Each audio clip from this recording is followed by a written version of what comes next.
السلام عليكم ورحمة الله وبركاته. احنا اتكلمنا قبل كده على المزارع الفندقية، مزارع الأسماك الفندقية. بمعنى ايه؟ احنا ليه انت تعمل شوية أحواض فقط كده، صامتة ومربعات دواير مثلثات؟ ليه ما نعملش حاجة زي كده؟ اللي احنا شايفينه ده كده دي بحيرة أسماك عادية، دي بركة سمك، ده حوض سمك.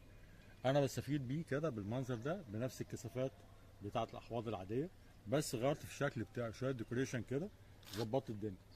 هنا في ده البريدج ده او الكوبري ده، انا هركب هنا اهوت او هنا اهوت بداله تمشي تحرك لي المايه في قلب الحوض كله وتلف بيه كده. استنفعت بالمكان كله، المخلفات في المايه وهي بتلف بتيجي عندي في الخبو اللي موجود في النص، بسحبه اول باول. عندي بستفيد بشكل زي كده. شويه صخور عملتها، ان انا عملتها كده، دي مصدر اكسجين، ده شلال هيوفر لي، هيعمل لي منظر طبيعي ومنظر جمالي، وفي نفس الوقت هيوفر لي اكسجين الاسماك. ليه ما اروحش مزرعه السمكيه انا ابقى مستمتع بشكلها؟ ليه ولادي، ليه اصدقائي، ليه عيلتي ما يجيش يقعدوا يقضوا يوم فيها؟ بينما انا اروح وابقى طلعان عيني وزعلان وتعبان ومرهق ان انا رايح المزرعه بتاعتي بالشكل اللي هو ما فيهوش اي جماليات. ليه ما اعملهاش بالمنظر ده؟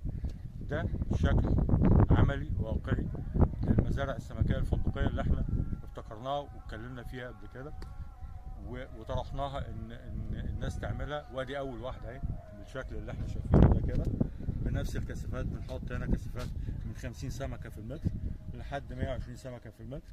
اقدر اطلع كده من اول 15 كيلو لحد 30 35 كيلو في المتر المكعب.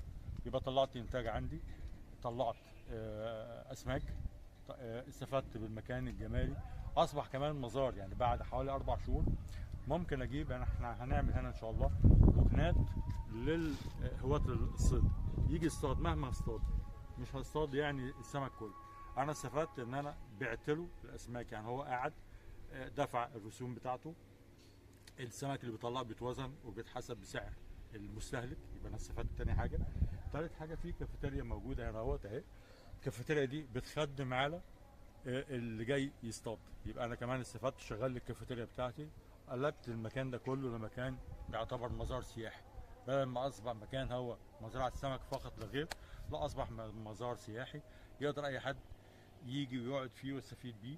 وكمان صاحب المكان يستفيد من اكتر من عائد، من اكتر من مصدر، وفي نفس الوقت يبقى كمان فاتح نفسه انه يروح مزرعته.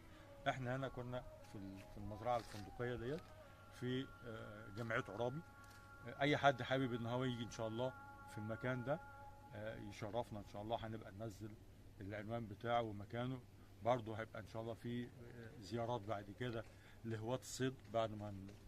بعد كام شهر كده السمك بس يكبر شويه، هيبقى في اسماك بولتي، في اسماك كارب بانواع، في اسماك باسه، في عديد من الاسماك الموجوده اللي يقدر يصطادها ويطلعها. احنا مهتمين بسمك البولت، هو اكبر كميه، هو ده البيزك او ده الاساسي، مع بعض الكارب او اللي هو المبروكه، يعني سواء السيلفر او الذهبي الصفراء اللي هي العاديه يعني، او الحشائش هتبقى موجوده. هيبقى في اسماك باسه، هيبقى في البولت زي ما احنا قلنا ان شاء الله. كنت معكم وجيه خوجة من قناتي على التيك توك وعلى اليوتيوب، قناه وجيه خوجة. تحياتي لكم جميعا، السلام عليكم ورحمه الله وبركاته.